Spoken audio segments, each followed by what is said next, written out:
só 3 à mesa. Acho que sim, 3 na mesa. Se vier mais alguém, eu chamo aqui do lado. Anitta, pede o pessoal descer e ocupar as cadeiras aqui embaixo. Todo o nosso pessoal aqui descendo. Todo mundo. Ó. E veja quem não está presente, anota o nome de quem não veio.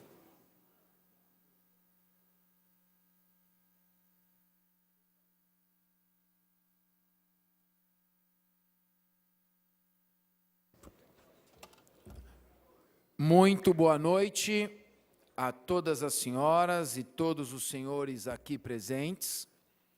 Nós reconhecemos o problema do trânsito em São Paulo, mas essa é uma audiência pública numa Assembleia Legislativa e deve haver uma tolerância para o horário. As famílias estão chegando, os convidados também, e nós vamos instalar a audiência pública assim mesmo, porque o principal objetivo desta audiência pública é produzir elementos importantes que podem servir de subsídio e auxiliar na libertação de 12 brasileiros que se encontram em situação de arbitrária detenção no território estrangeiro, mais precisamente na cidade de Oruro, na Bolívia. Nós vamos ouvir alguns especialistas, vamos procurar entender o que está acontecendo, vamos documentar o que for produzido aqui e remeteremos isto às autoridades bolivianas pelos canais legais e diplomáticos corretos. Aviso aos que estão presentes, aos que estão para chegar, que nenhuma providência está sendo tomada sem prévia discussão com os familiares dos jovens que se encontram com sua liberdade cerceada. Nenhuma movimentação está sendo feita sem prévios contatos com as autoridades diplomáticas competentes e responsáveis. Nenhuma ação isolada está sendo praticada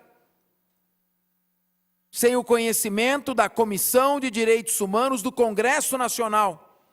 Sendo uma questão internacional e não estadual, a Comissão de Direitos Humanos da Câmara dos Deputados do Congresso Nacional é a indicada para encabeçar e encaminhar estas questões, essas demandas.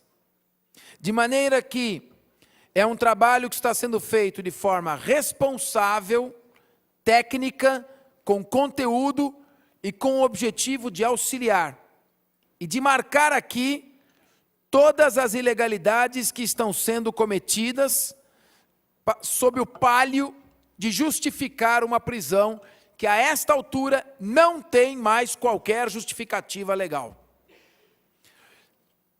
Passo a convidar para compor a mesa principal dos trabalhos desta audiência pública o excelentíssimo senhor promotor de justiça da Infância e Juventude do Ministério Público do Estado de São Paulo, ilustre professor doutor Thales César.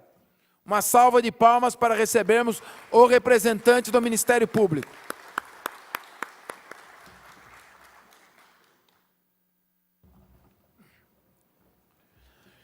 Também, como nosso convidado especial, o ilustre professor, que já foi delegado de polícia,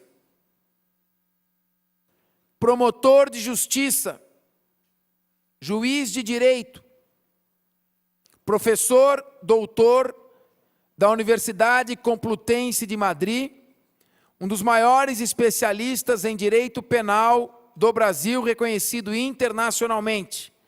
Chamamos aqui para sentarmos e integrar a mesa principal dos trabalhos, Dr. Luiz Flávio Gomes.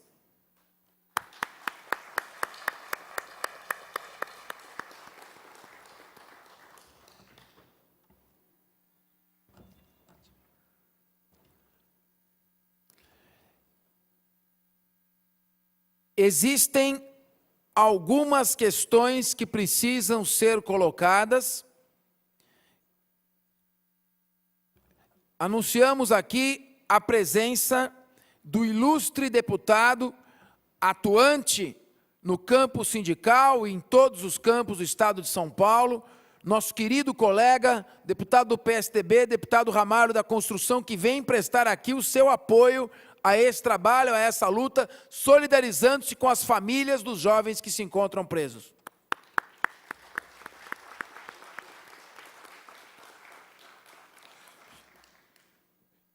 Nós vamos anunciando a presença de outras autoridades que forem se associando no decorrer desta sessão. Aqui também se faz presente o Guilherme Coelho, representando o deputado federal Walter Feldman, que tem feito uma atuação muito importante nessa área, chegando a entrar em contato com as famílias e diretamente com um dos rapazes que se encontram na situação de detenção arbitrária, no caso, mais especificamente, o Tadeu. Guilherme Coelho, seja portador do nosso abraço ao nosso colega, companheiro, deputado federal Walter Feldman.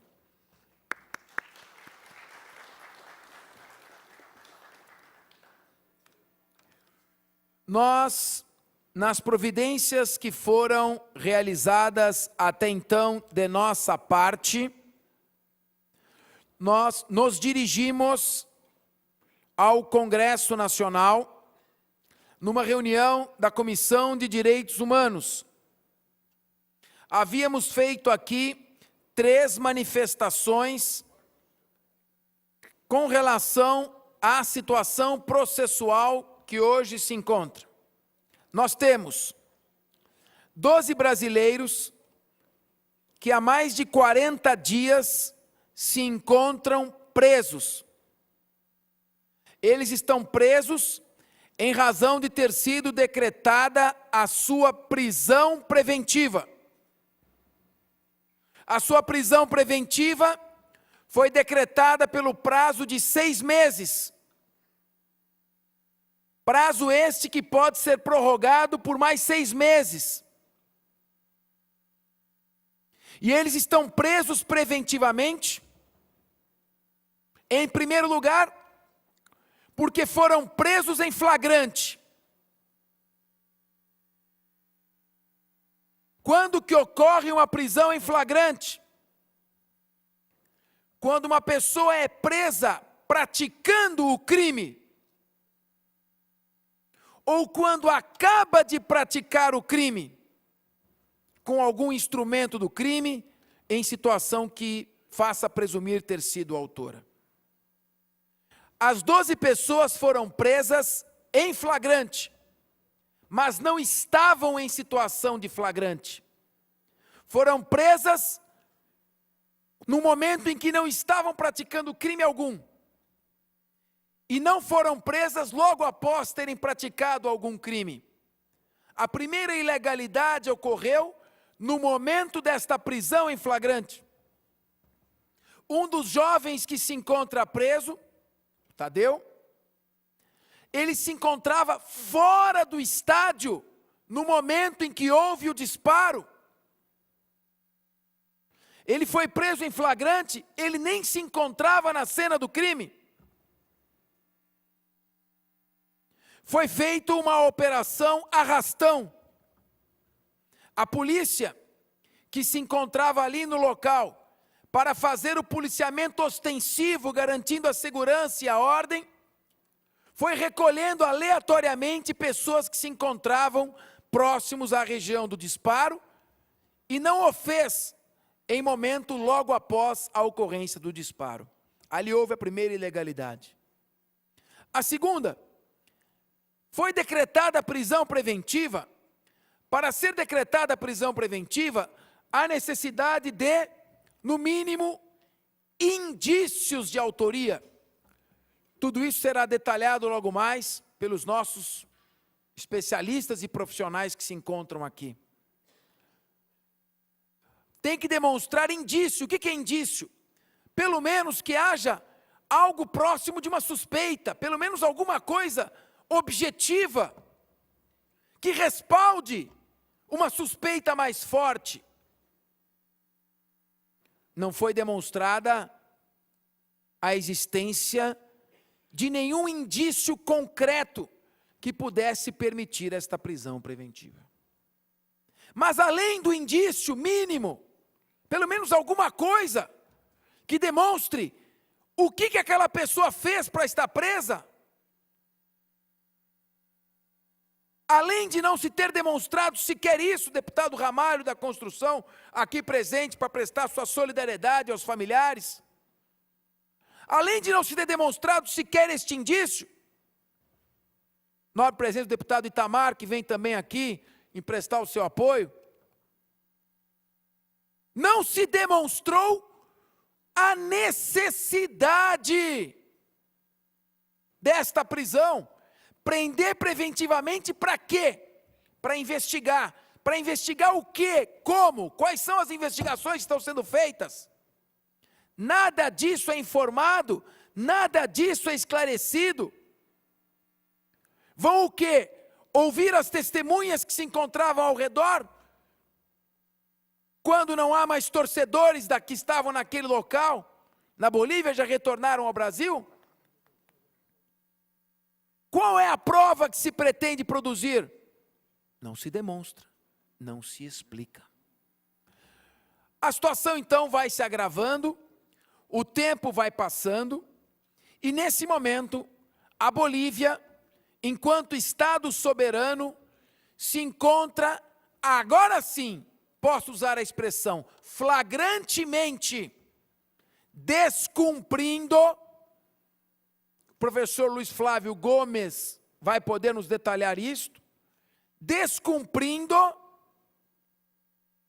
dispositivos expressos do Tratado Interamericano de Direitos Humanos, de 1969, o Pacto de São José da Costa Rica, porque mantém pessoas presas, sem a demonstração de uma razão, violando o devido processo legal, atropelando o princípio de que quem acusa deve provar e demonstrar, violando, nem vou dizer contraditório e ampla defesa, mas princípios mínimos de acesso à prova, princípios mínimos de razoabilidade que justifiquem a prisão.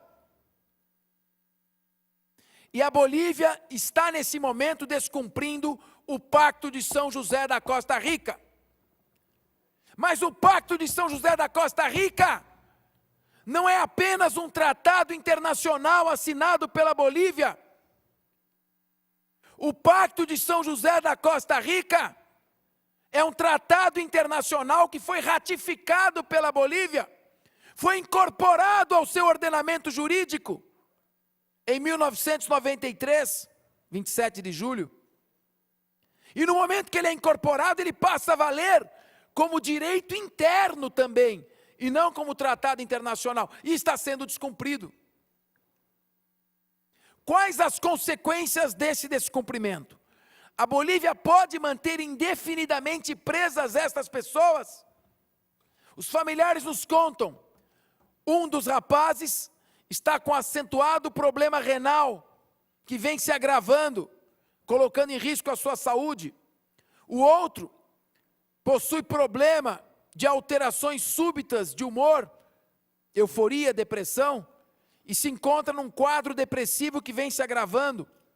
Há um terceiro, me dão conta, autoridades diplomáticas, há um terceiro que fez uma cirurgia no braço, precisa trocar o pino, porque pode ocasionar uma infecção.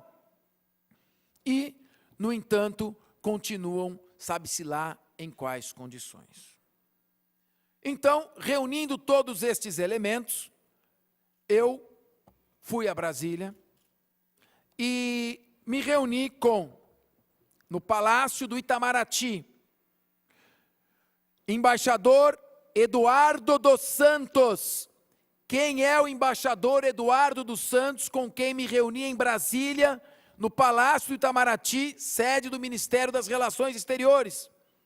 Secretário-geral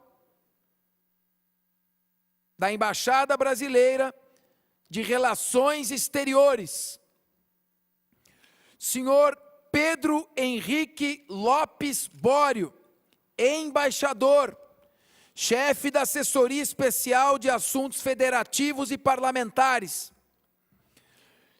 embaixador Antônio Simões, subsecretário de Assuntos para a América do Sul, embaixador Sérgio França Danese, embaixador subsecretário das Comunidades Brasileiras no Exterior. Este tinha acabado de chegar de uma viagem da Bolívia, onde esteve na cadeia em Oruro, conversando com os presos. E vou lhes contar o que ele me relatou. E o senhor Aurélio Viotti, chefe da Divisão de Cooperação Jurídica Internacional do Ministério das Relações Exteriores. Havia ainda, mas 3 funcionárias do Ministério, especializadas em relações internacionais, que se encontravam presentes. Qual era a minha opinião? Qual era a minha posição? Denunciar a Bolívia à Corte Interamericana de Direitos Humanos, que o professor Luiz Flávio Gomes vai explicar como é esse sistema, como funciona. Qual o perigo desta medida neste momento? Não que ela não deva ser tomada. O perigo da medida neste momento. A Bolívia se retira do Sistema Interamericano de Direitos Humanos. Revoga todos os tratados que assinou. Se fecha internamente e diz, agora é uma questão interna, não há mais diálogo, relação diplomática alguma. Agora vão ser no nosso sistema. Portanto, há um risco nesse momento de uma radicalização das providências. Se ela pode sofrer sanções ou não, o professor Luiz Flávio Gomes poderá nos esclarecer. O caminho, neste momento, mais prudente para quem quer resolver o problema, para quem quer ir até o fim e encontrar uma solução que ajude o drama destas pessoas, passa por 2 pilares. O primeiro deles se encontra aqui à nossa direita. Representante do Ministério Público. Promotor com 20 anos, 2 décadas de carreira.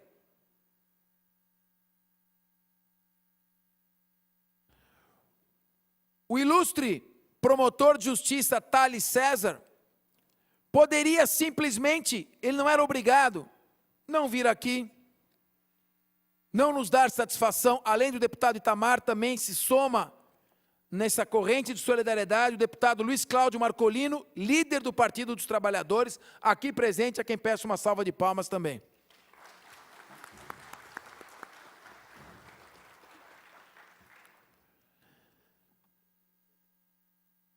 Promotor Thales César vem até aqui, participa democraticamente de uma audiência pública ao qual foi convidado e nos honrou com a presença, presumo eu, por considerar o assunto da mais alta relevância e por considerar que é uma ilusão e uma ingenuidade supor que apenas a solução jurídica resolverá o problema desses jovens. O problema é diplomático, o problema é político, o problema é jurídico. O promotor Thales César ouviu em primeira mão e apurou o menor responsável pelo disparo. Nós não podemos revelar o seu nome, o documento é sigiloso, o que vai ser dito é que ele pode dizer, Sua Excelência que detém o sigilo. Mas o fato é que este menor, que deu uma entrevista não identificando-se, não se identificando, é fato público e notório, admitiu a autoria do disparo, confessou ter sido ele o autor do disparo, que ele diz e afirma ter sido um disparo acidental. E eu digo para vocês que na hora, independentemente do que ele disse, eu tinha minha íntima convicção que era um disparo acidental, por um princípio básico da criminologia. Não há crime sem motivo. Não havia nenhuma razão. Os torcedores estavam muito bem recebidos, amistosamente, todos misturados, para que houvesse um disparo intencional. Foi um disparo acidental e houve a admissão disto. Se havia dolo eventual, se há culpa, isso não cabe a mim dizer. Se foi um disparo, se a imprudência chega a um ponto que se mistura com não se importar com os riscos, eu não tenho nada que dizer com isso, não é minha função, eu estou aqui como deputado. Mas houve admissão de uma autoria por um menor. O que muita gente pensou na hora? Armação. Ele está admitindo a autoria apenas para desviar a atenção, por criar impunidade. Foi então que a Rede Globo de televisão, no programa Fantástico, veiculou um importante vídeo que eu gostaria de exibir para nós, tão logo esteja no ponto. Apenas o vídeo em que há o momento do disparo, por gentileza.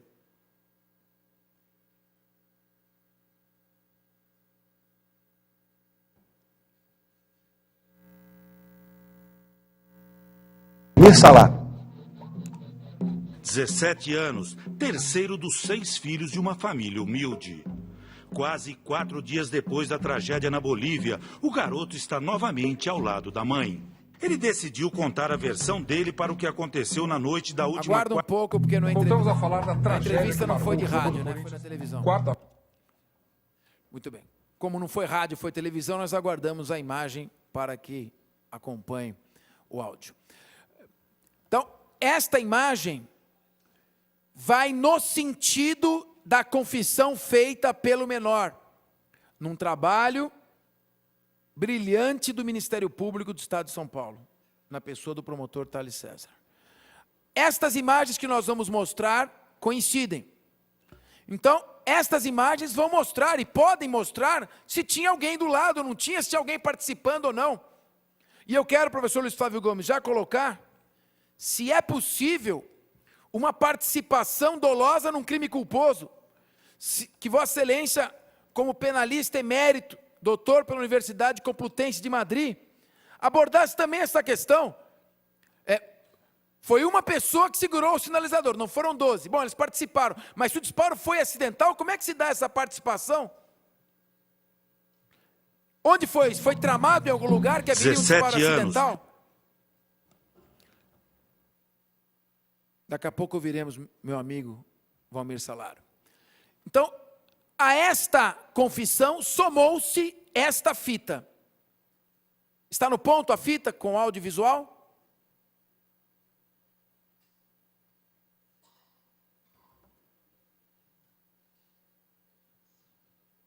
Pelo silêncio sepulcral, presumo que não. Muito bem. Agora, existindo no procedimento, uma confissão, uma fita, que haja uma perícia para dizer que a fita não foi montada, produzido esse documento, se ele chegar pelas vias corretas, que é o Ministério da Justiça, eu quero saber qual será a alegação. O outro pilar é a questão da indenização. A reparação civil, que é justa, é uma das consequências de um crime, de um ilícito, a indenização, a reparação civil. O que eu acho injustiça é manter as pessoas presas como condição para o pagamento. Sequestrar alguém com o fim de exigir resgate é um crime capitulado no artigo 159 do nosso Código Penal, extorsão mediante sequestro. Por isso digo, nesse momento não tem expressão mais leve do que dizer, eles estão sob condição de sequestro. Vamos analisar a fita e em seguida eu vou passar a palavra aos nossos convidados. A fita sobre a confissão do menor, por favor. Mas a fiel. Sempre ao lado da mãe, o jovem falou com exclusividade ao repórter Valmir Salaro. 17 anos, terceiro dos 6 filhos de uma família humilde. Quase 4 dias depois da tragédia na Bolívia, o garoto está novamente ao lado da mãe. Ele decidiu contar a versão dele para o que aconteceu na noite da última quarta-feira. Como é menor de idade, não pode mostrar o rosto. O que aconteceu? Bom, naquele exato momento lá, que o sinalizador disparou lá, Nós tava comemorando o gol lá. Eu trouxe o sinalizador lá na minha mochila lá. Tá dentro de uma sacola. E eu fui acender. Pra mim, era como se fosse igual aos outros. Eu tirei a tampinha em cima, puxei a cordinha embaixo e não aconteceu nada. No momento que eu fui puxar de novo, eu tava manuseando, sabia como manusear, eu puxei pela segunda vez e disparou, fui pra torcida boliviana lá. Você fez mira para atingir a torcida? Não, fiz nenhum tipo de mira, tava apoiado na minha mão, assim, pra mim só ia acender e pronto, não sabia que o negócio ia sair voando, assim, ou algo parecido. Você viu quando acertou no menino? Não. No intervalo do jogo eu perguntei pros policiais lá se tinha machucado alguém, os policiais falaram que tava tudo bem. Mas a torcida adversária indicava que algo grave tinha acontecido. Começaram a gritar de assassino, falou que nós ia morrer. Eu perguntei pros policiais lá e falou, não, tá tudo bem. E o menino tá bem. O adolescente conta que esperou a partida terminar. Quando acabou o jogo, nós fomos embora. Nós foi lá pra fora do estádio, esperando nosso ônibus chegar. E embarcamos no ônibus. Só fui ter certeza que ele morreu mesmo só no ônibus, na volta mesmo. Que mostraram lá pra mim, lá começaram a falar, entraram lá na internet. Pra mim, depois daquele momento, eu falei assim, nossa, minha vida acabou, o que eu vou fazer? Eu matei uma criança, 14 anos de idade.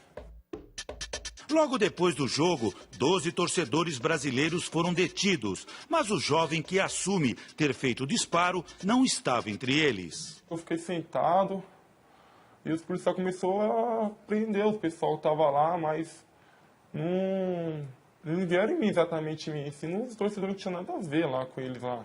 E você também não se apresentou como sendo o torcedor que fez o disparo? Não, porque eu fiquei com medo na hora mesmo de alguma coisa, eu fiquei com medo, não sabia o que fazer. Pra mim o garoto não tinha morrido e eu pensei que os meninos iam ser soltos no final do jogo.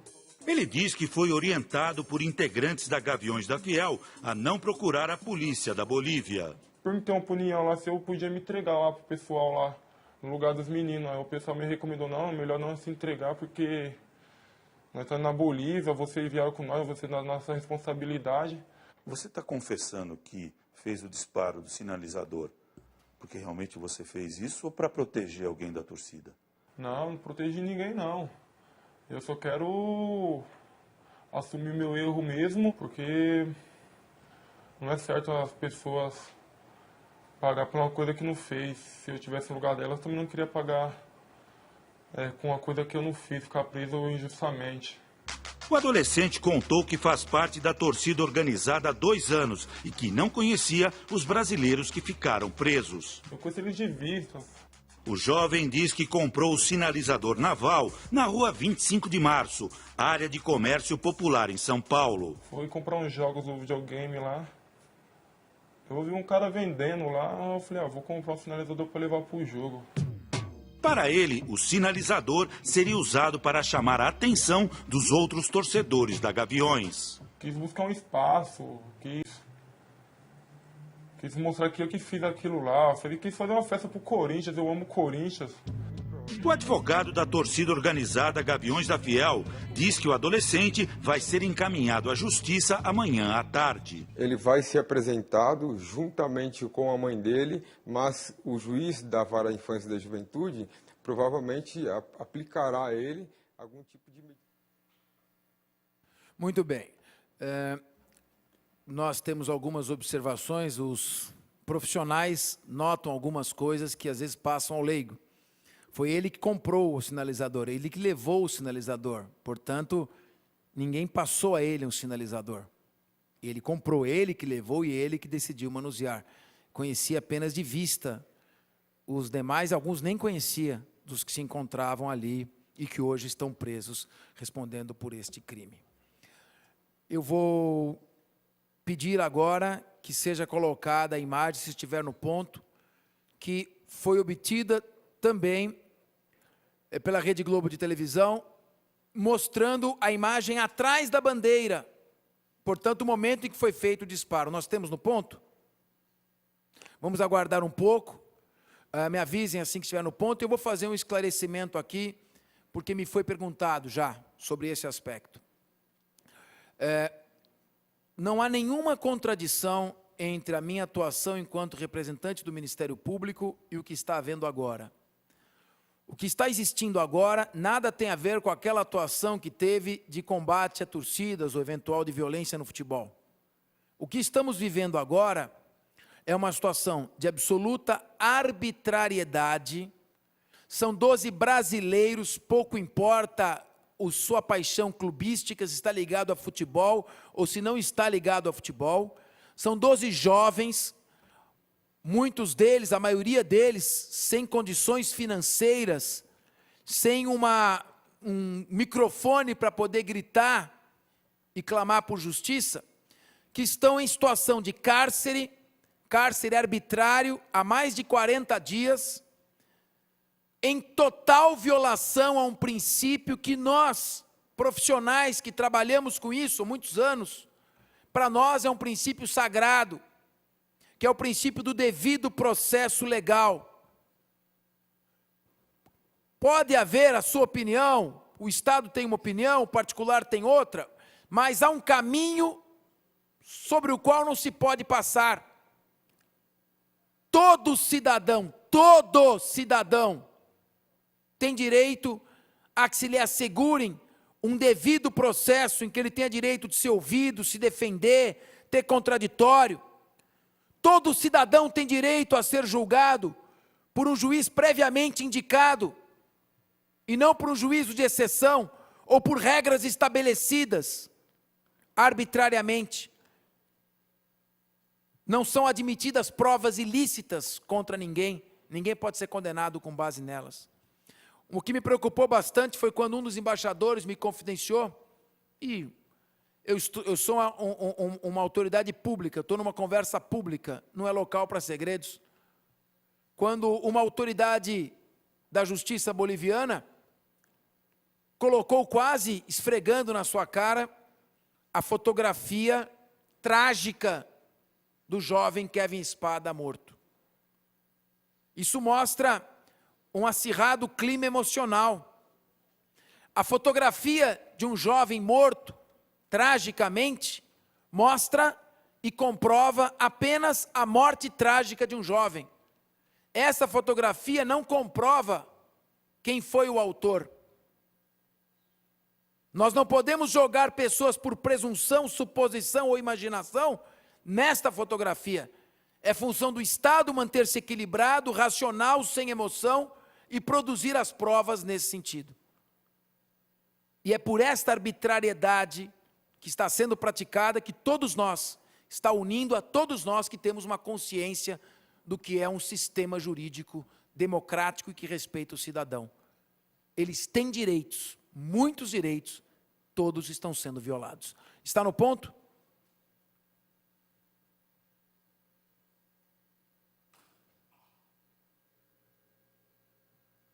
Está no ponto? Então, pode ser que no vídeo, na televisão, é muito mais nítido do que pode aparecer aqui. Vamos ver o vídeo do momento do disparo, é isso? Que é o que nos interessa. Tiene la bengala, la flecha verde indica a la persona y la flecha de color rojo la bengala justamente. Es el que manipula la bengala en ese momento. Sigue la celebración y justo en ese instante detenemos nuevamente la cámara. Ahí se ve cómo sale la bengala de sus manos. Es la bengala que va a ir a Como sai das mãos dele. Posteriormente, un hincha del equipo de San José sale la bengala hacia el otro lado. Y segundos después, el autor del hecho, vamos a ver en la parte clara de la parte izquierda, cómo escapa de la policía o trata de escapar de la policía con ayuda de algunos de sus compañeros. Ahí justamente, detenemos la cámara nuevamente. Y vamos a proceder a hacer unas...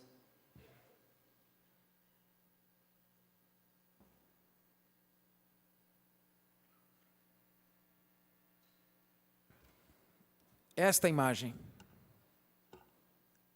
Eu preciso manter 1 ano e meio pessoas presas para provar o que está nessa imagem? Essa é a nossa grande discussão. Eu indago se já chegou algum dos familiares, se encontram aqui presentes, esposa do senhor Tadeu, a Paola, se há algum dos familiares com quem a gente tem mantido contatos diários. Tivemos essa semana. Vamos aguardar, então. Nesse momento, eu passo a palavra ao promotor Thales César, promotor do caso, com a seguinte indagação. Como está indo a atuação com esse processo contra o menor, se esse processo já foi enviado para as autoridades bolivianas, como está essa situação? Gostaríamos de um panorama geral de Vossa Excelência. Honrado, esta Assembleia Legislativa, na pessoa do seu presidente, deputado Samuel Moreira, do nosso querido deputado Ramalho da Construção, do nosso deputado Luiz Cláudio Marcolino, do deputado Walter Feldman, se sente honrada com a sua presença. Obrigado por este gesto de apreço à democracia.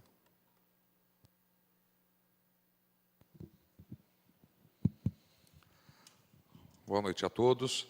Excelentíssimo senhor doutor Fernando Capês, digníssimo deputado estadual, na pessoa de quem peço vênia para estender o cumprimento aos demais deputados dessa casa. Ao professor doutor Luiz Flávio Gomes, também os meus cumprimentos, e é uma honra estar na bancada ao seu lado, que tanto aprendi nos livros do senhor. E assim como me sinto aqui até um pouco constrangido, na medida em que eu tenho dois professores aqui do meu lado esquerdo que muito me ensinaram nessa minha vida profissional.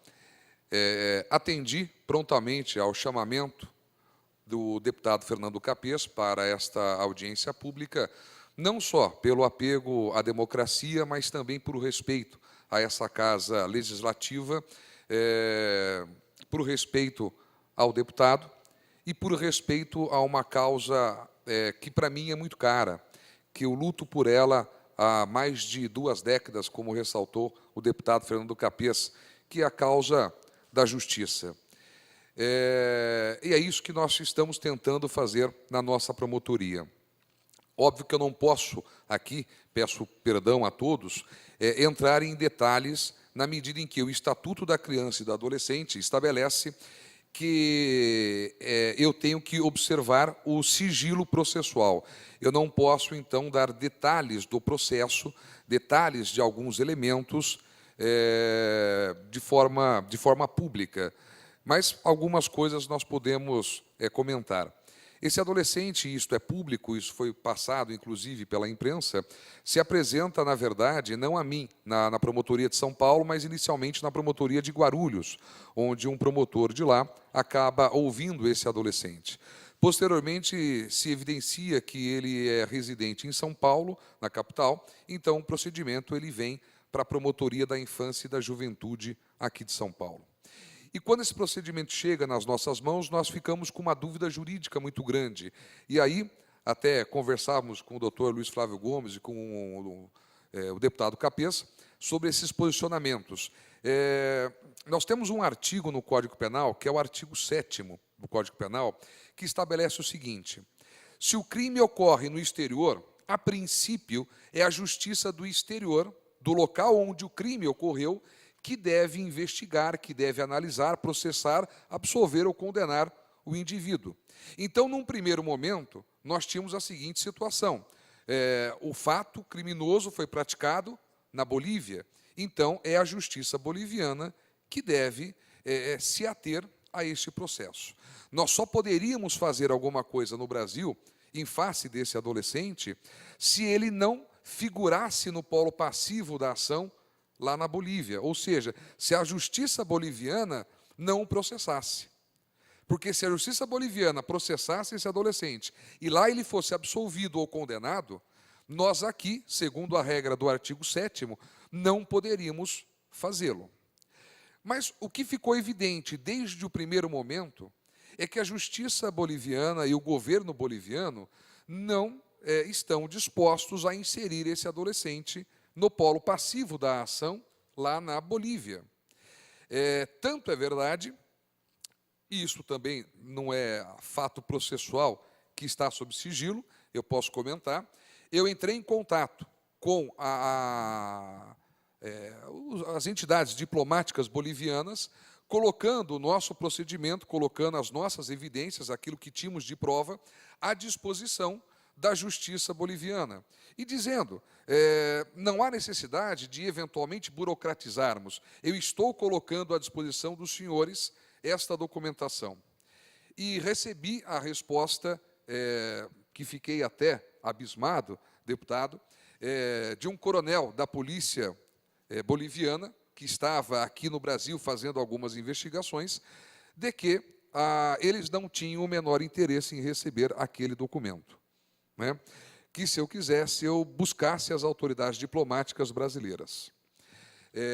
Poderíamos ter encaminhado essa documentação para a Bolívia com 2 semanas após os fatos. Não precisaríamos estar esperando, quer dizer, quase 2 meses após o fato, para encaminharmos essa documentação. A partir desse momento, então, começamos a travar alguns contatos com o Ministério da Justiça, com o Itamaraty, em Brasília, e com o escritório do Itamaraty, aqui em São Paulo, justamente para viabilizar a ida dessa documentação para a Bolívia. E por que o meu interesse de encaminhar essa documentação para a Bolívia? Por uma questão, primeiro, de justiça. Eu não posso, até como promotor de justiça, me furtar de encaminhar um documento, uma prova, para o juízo natural do processo. Eu, tendo conhecimento desta prova, desta evidência, eu tinha por dever moral, ético e legal encaminhar esta prova. Só que eu tinha outro interesse também. Eu, aqui no Brasil, eu não tenho nenhum elemento de prova, porquanto as testemunhas estão na Bolívia. As provas periciais, a princípio, estão na Bolívia, como o exame necroscópico da vítima, Kelvin. Então, o meu interesse era duplo. Primeiro, auxiliar naquilo que me era possível a justiça boliviana na busca da verdade. E, em segundo, que viessem documentos do processo boliviano para que nós pudéssemos instruir um possível processo em face do adolescente aqui no Brasil. E aí nós entramos dentro de uma seara complicada, que é uma seara burocrática, que é a seara diplomática.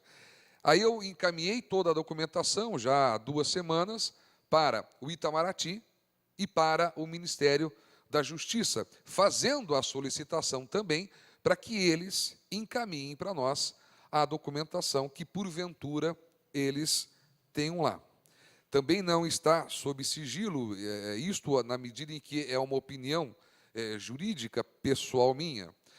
O que hoje eu estou muito tendente a fazer, justamente em virtude dessas manifestações várias que nós estamos tendo do governo boliviano e da justiça boliviana, no sentido de não querer receber essa documentação nossa do Brasil, esta confissão, que é pública, do adolescente, a clara manifestação de não interesse de incluí-lo no polo passivo da ação lá na Bolívia. Possivelmente nós faremos, então, toda essa investigação, pelo menos no que diz respeito ao adolescente, faremos aqui no Brasil. Já requisitamos uma série de documentos, uma série de imagens. O Instituto de Criminalística do Estado de São Paulo já se colocou à disposição para fazer a perícia nas imagens que, porventura, a gente vai encaminhar assim que recebermos estas imagens, para que possamos instruir, e aí, aqui no Brasil, pelo menos, verificar se efetivamente a confissão do adolescente condiz com a realidade ou não condiz com a realidade. Volto a dizer, o meu interesse é a busca, e o interesse do Ministério Público é a busca da verdade. Se foi o adolescente o autor do disparo, tendo prova dessa autoria do disparo, certamente ele vai ser punido segundo a legislação brasileira, segundo o Estatuto da Criança e do Adolescente, e aí nós vamos verificar a questão de homicídio culposo, a questão de homicídio doloso, verificar se efetivamente, como eu disse, foi ele quem praticou um delito. Agora, eu não posso me furtar também, na medida em que eu exerço uma outra atividade dentro da minha instituição, que é integrante do Plano de Atuação Integrada a Eventos Futebolísticos. E uma das minhas atividades ali, junto com os demais colegas, é a busca por um ambiente no futebol, uma busca por um ambiente mais saudável, livre da violência, seja de torcida organizada, seja de torcida não organizada. Porque, aliás, um parêntese importante, quando se fala violência no esporte, se associa-se sempre à torcida organizada. Só que esquecem que muitas vezes a violência é praticada por torcedores que não são filiados a nenhum tipo de torcida organizada. Mas esse fato agora, ele não pode ser tratado como um fato relacionado à questão de torcida organizada. Foi um ato praticado por um cidadão que muitas vezes a torcida não tem condição de ter controle sobre aquilo que o seu membro acabe fazendo. Eventualmente, a torcida pode até ser responsabilizada civilmente. Isso é uma outra história. Agora, querer criminalmente processar, por exemplo, todos os integrantes de uma torcida por um ato tresloucado de um torcedor, não me parece uma forma correta de se querer coibir a justiça. Aliás, isto é algo que nós aprendemos não só nos bancos jurídicos, mas aprendemos na vida também.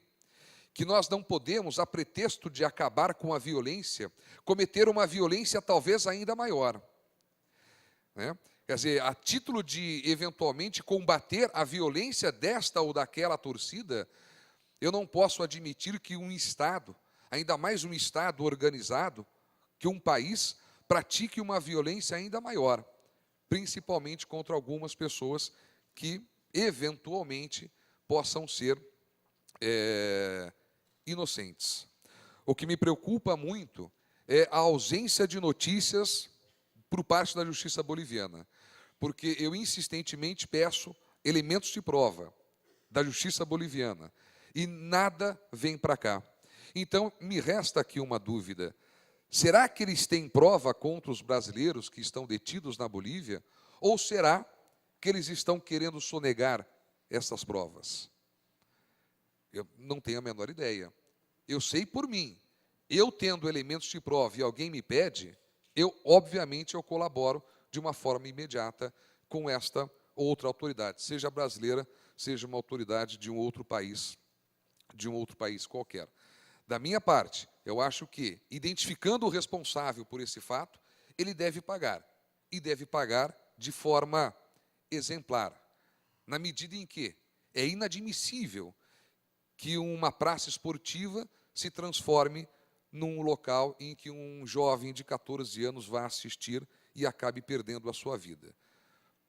Agora, uma coisa é certa, e isto, quando promotor de júri que fui, ao lado, inclusive, do deputado Fernando Capês, né, nós sempre defendemos a condenação e a condenação exemplar, mas do autor do fato criminoso. E desde que tenhamos prova de que, efetivamente, foi esta pessoa que tenha praticado o crime. Simplesmente querer achar um culpado para dar uma satisfação à família ou dar uma satisfação a uma sociedade e, eventualmente, condenarmos um inocente, isto não se faz numa sociedade democrática, numa sociedade que preza pelo regime democrático do direito. Era isso, deputado. Muito obrigado.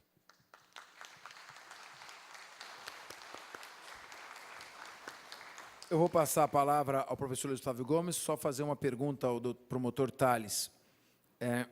Existe alguma previsão de prazo para que a confissão do menor, a fita e a perícia finalmente realizada dessa fita sejam enviadas ao ministro da Justiça para que ele encaminhe às autoridades bolivianas? Pode puxar até o microfone para cá. Como eu disse, a documentação que eu tenho comigo já foi encaminhada para o Ministério da Justiça. O que não foi ainda foi a fita e a perícia, na medida em que uma emissora... A perícia já foi acertada com a Secretaria de Segurança Pública, isto há 2 semanas, a diretora do Instituto de Criminalística e o doutor Eduardo, que hoje é assessor lá do secretário da Segurança Pública, disseram que em 48 horas a perícia, o IC faz a perícia. Então, chegando as imagens para mim, que eu já pedi há 2 semanas, deputado, e uma emissora de televisão não me encaminhou até hoje a imagem, tá? Chegando essa imagem nas minhas mãos, em 48 horas, essa perícia é feita e daí vai ser encaminhada via caminho diplomático. Perfeito. Então, logo a Rede Globo encaminha a fita ao Ministério Público, será requisitada a perícia. Normalmente, uma perícia está levando 6 meses, 1 ano? De 6 meses a 1 ano. Então, veja como não há se houver um encaminhamento simplesmente normal, natural, e não como é uma crise internacional, se não tiver uma atuação no sentido de acelerar os procedimentos, vai retardar a saída dos nossos jovens. Com a palavra, professor doutor Luiz Flávio Gomes, mestre em Direito Penal pela USP, doutor pela Universidade Complutense de Madrid, promotor de justiça, juiz de direito, foi também delegado de polícia e um dos maiores penalistas do país. Com a palavra, Luiz Flávio Gomes. Ok. Boa noite a todos. Desde logo cumprimentando Fernando Capês e esta Casa Legislativa pela iniciativa de promover este evento, e os senhores já entenderão em seguida minha posição, no sentido de que um ato como este tem um significado ímpar neste caso, Fernando, ímpar. E por quê? Porque já pretendo demonstrar aos senhores, nesses poucos minutos da minha intervenção, que este caso já não é mais um problema humano. Aqui nós temos 2 desgraças humanas. Houve uma desgraça humana no estádio, e em seguida, a segunda desgraça que pode acontecer com um ser humano é você ser acusado injustamente de um crime que você não cometeu, e pior que isso, ser levado a um cárcere de maneira injusta. Isso é uma desgraça humana. E como é então agora? Não só um problema humano, não só um problema jurídico, mas sobretudo um problema político.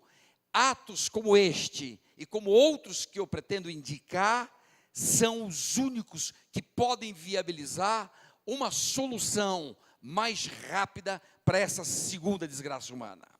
Então eu começo te parabenizando, Capês, também parabenizo o Thales, promotor que acaba de manifestar e que está empenhado em descobrir o mais pronto possível uma solução para esta segunda injustiça.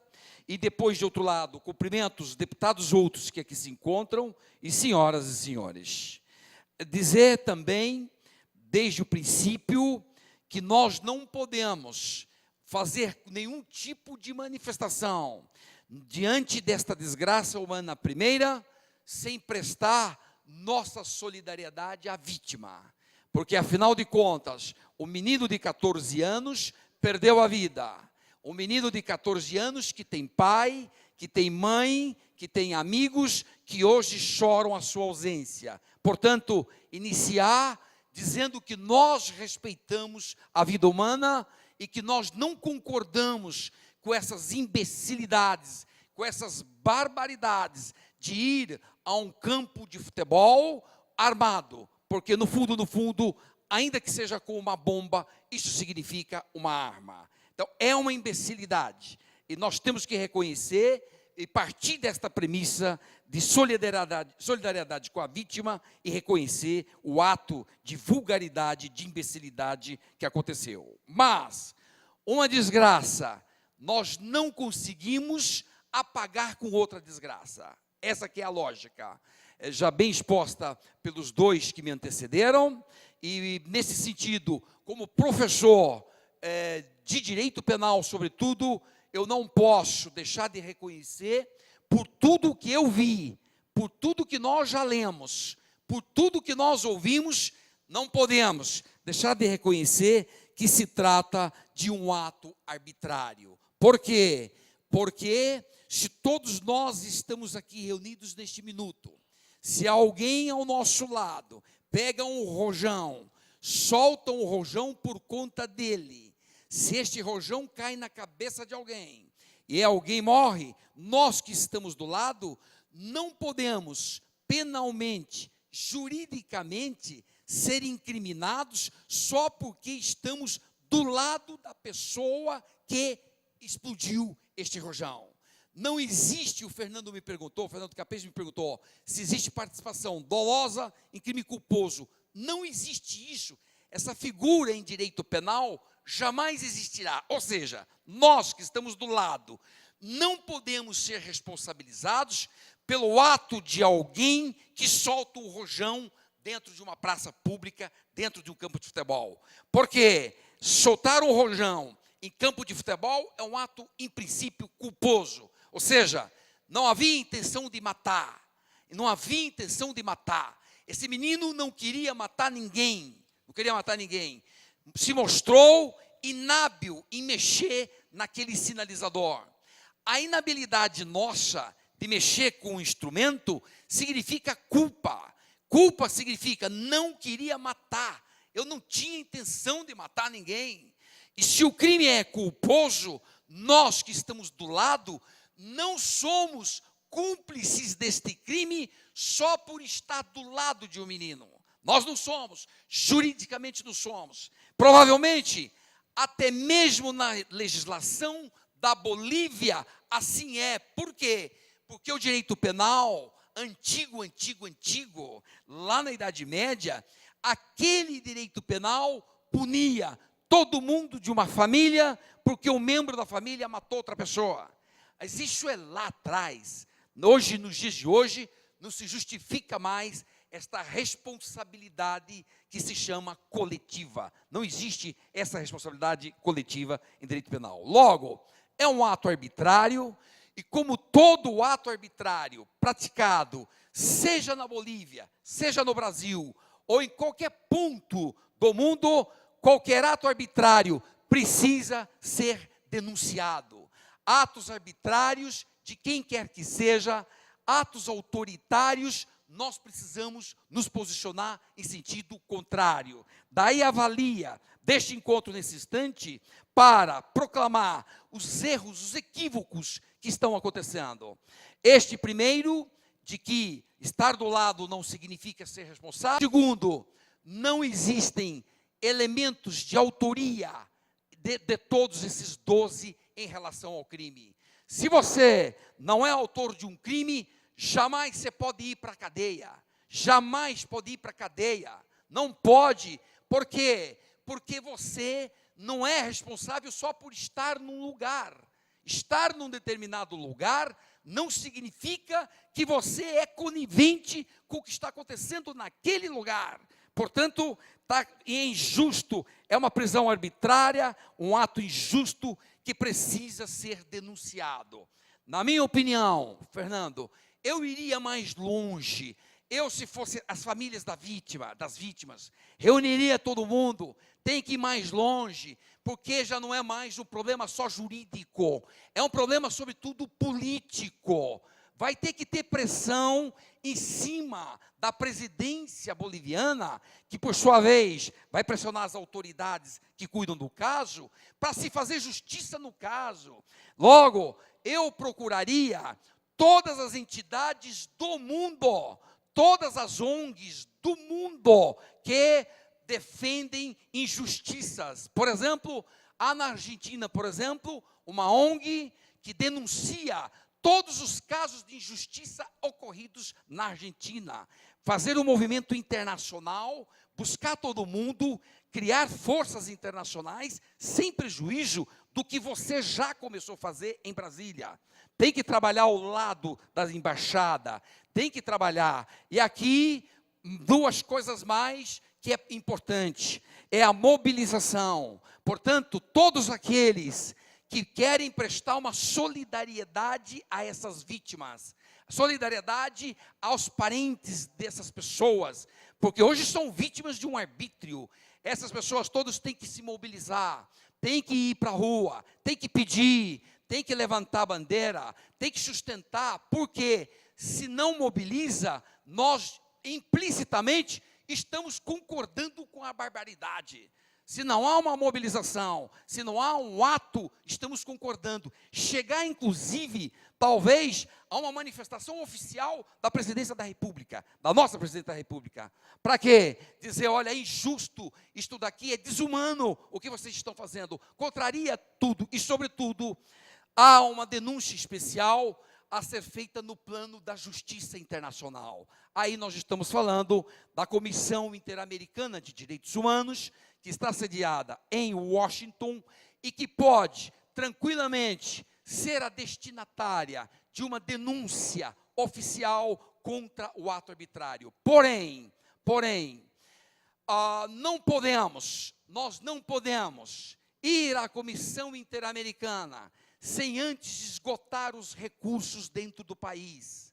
Eu não posso, ainda que estou sendo vítima de uma injustiça no Brasil, enquanto eu não esgotar meus pedidos possíveis no Brasil, eu não posso ir para Washington.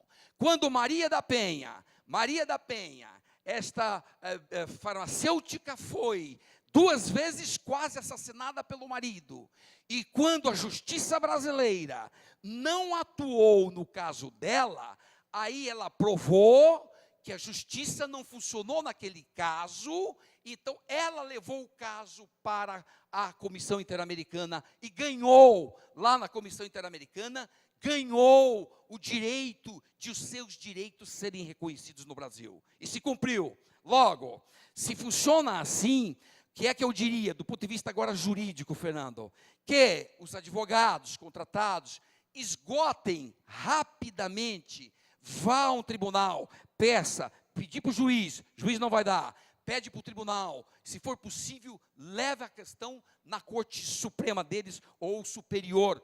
Esgotou ali, ninguém deu nenhum tipo de direito, corra, aí sim, para Washington. Quando então pode ir para Washington. E Washington, a Comissão Interamericana tem poderes, ela tem poderes de mandar o país até liberar um sujeito preso injustamente. Cito aqui, ainda que em 1 minuto só, brevemente, cito o precedente de Firmin Ramírez. Firmin Ramírez, na Guatemala, ele foi preso injustamente, foi condenado à pena de morte injustamente, e já estava na iminência da execução da pena de morte, quando ele bateu às portas da comissão, e a comissão disse, é uma injustiça o que vocês estão fazendo. Guatemala, suspenda a execução e libere este preso. Guatemala, em seguida, cumpriu a determinação da Comissão Interamericana de Direitos Humanos. Portanto, poderes cautelares ela tem. Juridicamente é possível. Só o problema, tem que esgotar os recursos internos dentro da Bolívia. Este é o único obstáculo que se encontra neste caso aqui, Fernando. No mais, mobilizações, só pelo fato de estarmos juntos, nós não somos responsáveis pelo ato do outro, a responsabilidade penal é pessoal, e de outro lado, na minha opinião, falei com o promotor Tales faz pouco, na minha opinião, vai ajudar muito se a justiça brasileira efetivamente punir de acordo com as leis brasileiras e com todo o direito de defesa que todos temos, se a justiça brasileira punir este menor aqui. Na minha opinião, ele pode ser punido no Brasil, nenhum problema. Juridicamente, não vejo obstáculo que ele seja punido. Porém, com todas as garantias que todo réu tem. Também não vamos agora transformar o menino em bode expiatório e cortar os direitos que ele tem pela lei e pela Constituição brasileira. Mas dá os direitos de defesa, pune. Por quê? Se pune no Brasil, pelo menos alguma coisa eles vão perceber que se faz. E aqui, a condenação deste menor não seria injusta. Na minha opinião, não seria injusta, nem seria ética, porque efetivamente ele confessou e tem provas técnicas de que ele foi o autor dos fatos. Conclusão, acho que ajuda muito a acelerar o processo no Brasil, punir esse menor, para que mostre para eles que aqui nós estamos preocupados por uma vida que se foi, que foi a vida de Kelvin. Em síntese, deixo como minha mensagem final, Fernando, te parabenizando uma vez mais pela iniciativa e da Casa da Assembleia Legislativa, nesse sentido, que esta seja só a primeira, não pare por aqui, que as famílias se mobilizem, que a televisão pode ajudar, as televisões e as mídias e os rádios podem ajudar, porque televisão está aí, para exatamente denunciar as injustiças que acontecem, e a televisão, que tem contribuído para, inclusive, descobrir provas como esta, tem contribuído para a justiça, por que não também encampar esta grande campanha que é justa, não precisa ser demagógico, não é ser demagógico, você simplesmente busca a aplicação do direito, e nós podemos tranquilamente defender causas justas, independentemente, óbvio, de aí proveitos demagógicos. Então, em síntese, essa é a minha posição, os caminhos que eu reputo mais viáveis, mais frutíferos, e tentar resolver esta questão o mais rápido possível, mas não é só no plano jurídico, parte para o plano político, porque essa questão, acima de tudo, ficou política, e um arbítrio, não podemos concordar com o arbítrio. Nós vivemos uma crise de moralidade, o mundo inteiro vive essa crise, mas nós não podemos, em nome de uma crise de moralidade, ir atropelando todos os direitos, sobretudo os direitos previstos no Pacto de São José, que é um tipo de Constituição interamericana. É que se fazer justiça, temos que postular por justiça e que se respeite aqui todas as garantias das pessoas. É isso daí, Fernando. Muito obrigado pela participação aqui de todos os senhores. Agradeço muito, e Fernando pelo convite que me formulou para que estivéssemos juntos nesse momento. Ok, muito obrigado. Nós é que agradecemos, professor, pelos esclarecimentos. Antes de passar a palavra ao deputado Luiz Cláudio Marcolino, que é aqui presente, aguardou este momento, apontar os caminhos. A confissão já existe, já está no processo. É preciso que a fita chegue logo. Chegando a fita, em 48 horas é feita a perícia. Em seguida, o Ministério Público encaminha o ministro da Justiça para que chegue às autoridades bolivianas. Eu estarei lá, eu fui convidado, estarei em 2 oportunidades na Bolívia, estarei sábado e, posteriormente, retornarei quarta-feira para a Bolívia. Lá, tentaremos também contato com a família do menor para ver como anda a questão da reparação por danos morais e materiais, que também aceleraria esta solução. Há familiares no plenário, inclusive a esposa de um dos jovens, e também o nosso querido e estimado vereador Antônio Goulart, que vem também prestigiar esse evento. Peço uma salva de palmas ao vereador Goulart também. Nesse momento, diante do gigantismo das providências que têm que ser tomadas, localização de comissões, organizações de direitos humanos, movimentação de autoridades diplomáticas brasileiras, nós anunciamos a formação de uma frente parlamentar de deputados, frente parlamentar para o enfrentamento da questão da prisão arbitrária e ilegal dos jovens que se encontram na Bolívia. Essa frente parlamentar, nós temos aqui um deputado do PSDB, tem 22 deputados, deputado do PT, 22 deputados também, são 44 deputados que já podem integrar, o deputado Itamar do PMDB por aqui esteve também, de maneira que todos nós vamos nos somar e darmos as mãos para aliviar o sofrimento desses familiares. Deputado Luiz Cláudio, muito obrigado pela sua presença prestigiosa. Com a palavra, Vossa Excelência. Muito obrigado. Boa noite a todos. Boa noite a todas presentes. Queria inicialmente saudar o deputado Capês, Fernando Capês, por essa audiência pública. Também aqui o nosso promotor, Teles, também tem acompanhado o caso. Então, eu queria saudar também aqui os nossos companheiros presentes, o companheiro Capá, vereador da cidade de Morato. Temos aqui o Foguinho, também de Itaquá, o Midu, a Tati, também são hoje da torcida organizada, que fazem parte do movimento Parque São Jorge, que já vem acompanhando bastante essa discussão nesses últimos dias.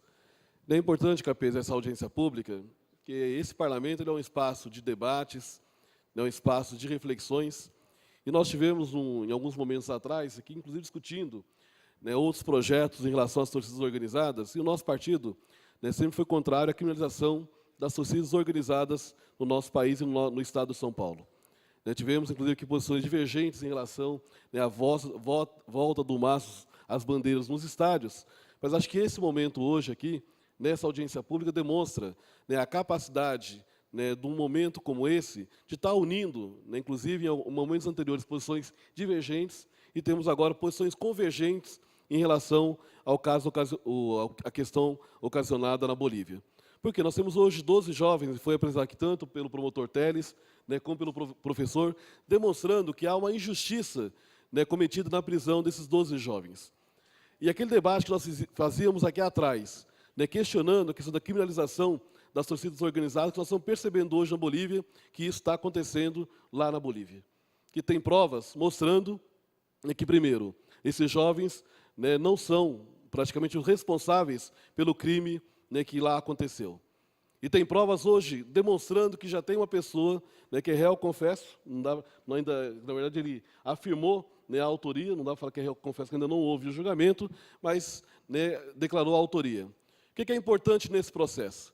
Né, primeiro, com essas provas, né, promotor Teles, que é importante também, deputado Capês, né, Tales, né, nesse movimento agora, a gente fazer uma ação, que é uma ação combinada, que tem a parte jurídica, né, tem a parte política, né, e tem também toda a instrumentação técnica que tem que ser feita também para garantir, primeiro, que os jovens, os 12 jovens, são inocentes. E não dá para condenar 12 jovens, ou seja, né, na Bolívia, ou seja, no Brasil. A justiça não pode compactuar com isso e o parlamento não pode compactuar com isso.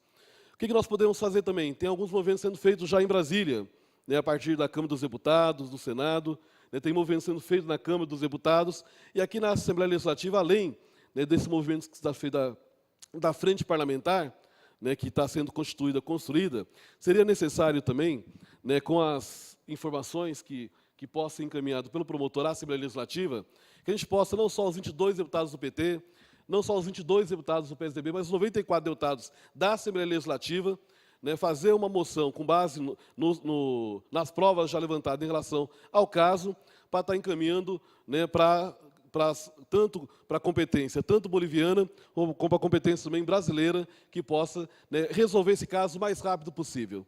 Porque se nós aceitarmos também, nesse caso acontecido, nesse momento agora, com esses 12 brasileiros, isso pode continuar ocorrendo também, né, hoje foi, né, a partir da torcida, a partir dos 12 jovens, mas pode estar acontecendo com outros casos também, que pode estar acontecendo na relação Brasil e Bolívia. Então, esse ato é muito importante no dia de hoje.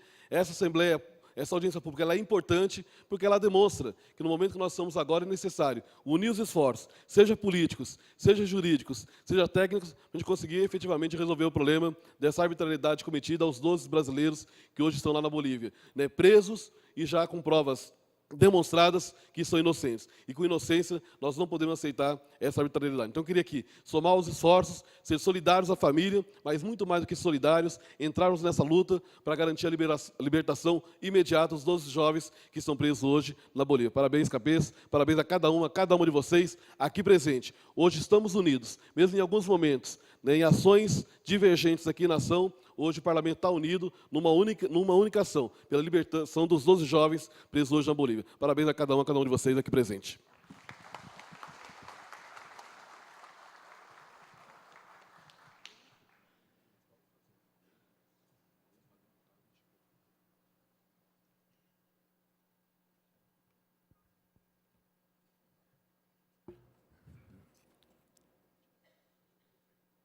Nós temos elaborada a moção número 16 de 2013, que apela para a senhora Presidente da República, a fim de que o Ministério das Relações Exteriores faça gestões junto ao governo da República da Bolívia e as demais autoridades legalmente constituídas daquele país, com o propósito de assegurar a cada um dos brasileiros que permanecem ilegalmente detidos na cidade de Oruro por conta da morte ocorrida no estado de Jesus Bermúdez no dia 20 de fevereiro desse ano, a eles o pleno respeito ao devido processo legal, o que não está ocorrendo, através de um procedimento célere, justo e equitativo, assim como tratamento digno e humano, publicado no Diário Oficial do Estado, 19 de março de 2013.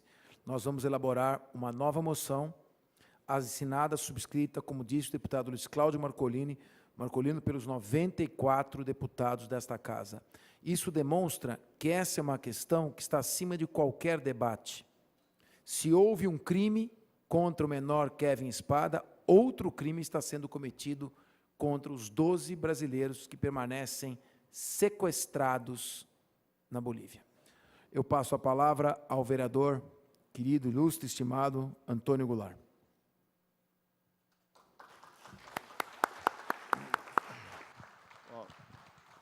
Boa noite a todos. Quero cumprimentar o meu querido amigo e grande corintiano, deputado Fernando Capês, pessoa pela qual a gente tem uma amizade muito grande. Eu conheci o Capês brigando com ele, né?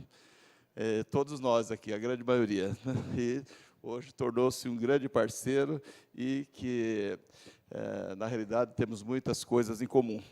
E o caso que nós estamos vivendo hoje, pessoal, está nos machucando a todos, né? Eu falo isso em nome de muitos irmãos que estão aqui, a começar do Julião, nosso ex-presidente, da Gaviões, de 1900 e Moraes Sarmento, do Jureli, do meu irmão Wilson, da minha querida Wanda La Selva, irmã do nosso primeiro presidente, Flávio La Selva, e dizer o seguinte, pessoal, todo o esforço que fizermos não vai ser pouco. O Capês tem tido algumas movimentações muito importantes, pelo conhecimento que tem, pelo saber jurídico que tem, e já esteve em Brasília. Nós deveremos estar juntos na Bolívia semana que vem. Hoje tem um grupo de deputados, de 10 deputados que já estão lá na Bolívia. E é muito importante que outras autoridades, principalmente o nosso amigo ex-presidente da República, entre definitivamente nessa batalha, porque, pelo que nós ouvimos aqui, das pessoas que entendem direito internacional, acho que não está adiantando muito isso lá na Bolívia, né? Então, se considera, né, praticamente um sequestro. Tudo o que for necessário fazer, eu tenho certeza que o Capês vai fazer, que esta Casa Democrática vai fazer, nós lá na Câmara Municipal vamos fazer, vários deputados federais, tenho conversado muito com os deputados da Comissão de Direitos Humanos, com a Comissão de Relações Internacionais, o Walter Feldman esteve lá com outros deputados, é um parceiro dessa luta, o Vicente Cândido e o Zaratini estão hoje na Bolívia lá também. É o seguinte, Capês, eu quero te agradecer, em nome de toda esta nação, né, de todos os brasileiros, porque isso aqui não é uma questão de clube, né, é uma questão política nacional. Então, nós estamos todos nessa guerra e tenho certeza que brevemente nós vamos vencê-la. Muito obrigado pela oportunidade. Saudações corintianas, pessoal.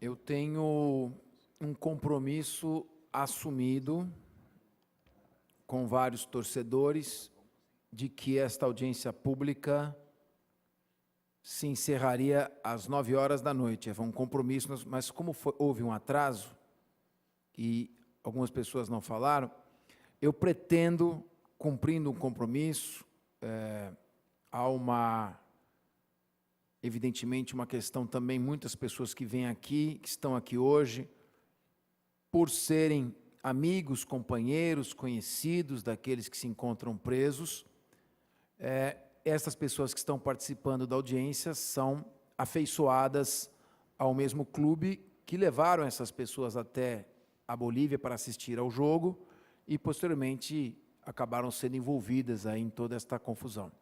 E como hoje haverá um jogo válido pelo mesmo campeonato, a Libertadores da América, envolvendo o clube que se encontrava naquela disputa, as pessoas solicitaram que pudesse ser feito tudo.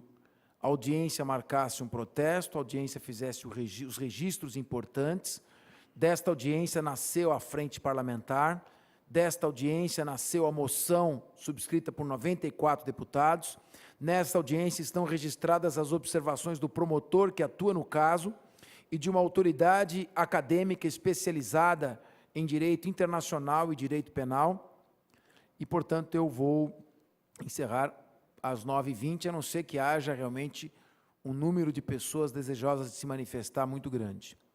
Eu passo a palavra ao representante do deputado Walter Feldman, porque o deputado Walter Feldman chegou, inclusive, a fazer contatos telefônicos com torcedores que se encontram presos até hoje, está envolvido nessa questão. Não pôde comparecer, está em Brasília, mas o Guilherme Coelho está aqui, eu pediria que ele fizesse o seu registro também. Por favor, pode usar um dos microfones aqui.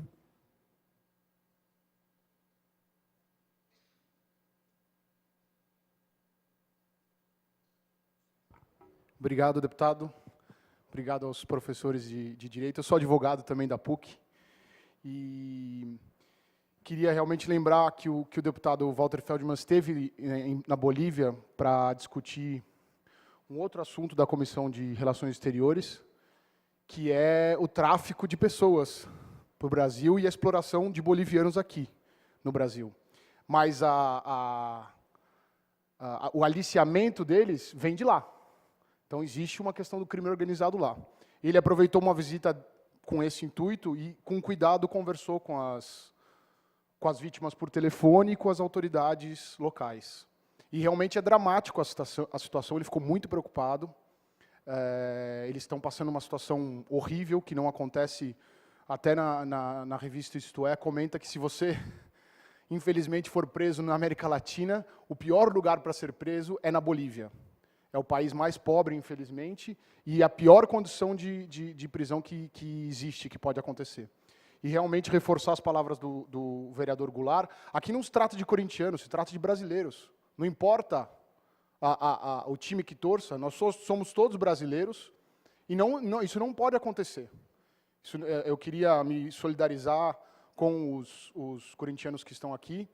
É realmente um absurdo, não existe nem a comparação que o professor fez com relação ao direito penal que existia na Idade Média, nem era com relação a familiares, não eram pessoas que estavam no mesmo lugar. E, se eu não me engano, mesmo se fosse um crime doloso, a pessoa que está ao lado também não concorre ao mesmo crime.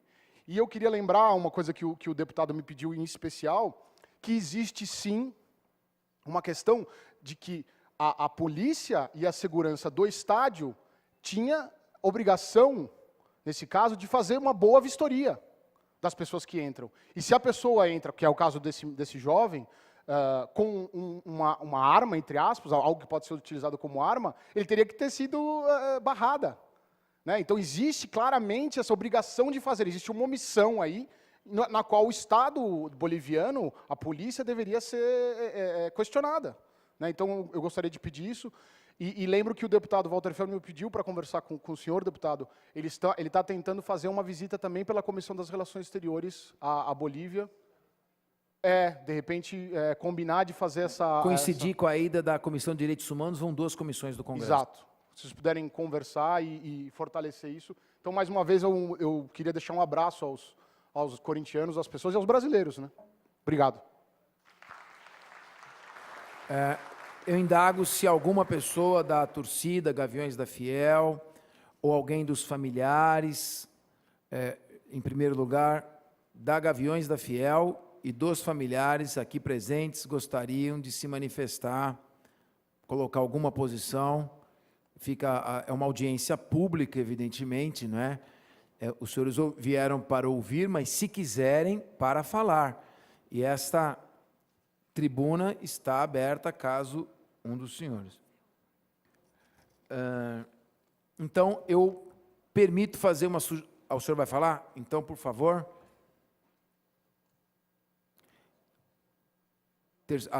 Da torcida Pavilhão 9 também se encontra presente? Gostaria de fazer uma manifestação? Não gostaria? Perfeito. Então... Como? Coelho? Pela Pavilhão? Perfeito. Boa noite a todos e a todas. Boa noite, deputado Fernando Capês. Gostaria, diante de mais nada, deputado Luiz Cláudio Marculino também, boa noite. Boa noite, vereador Goulart, Plano de la Selva, todos os torcedores dos Gaviões da Fiel, Pavilhão 9, Camisa 12, Estopim.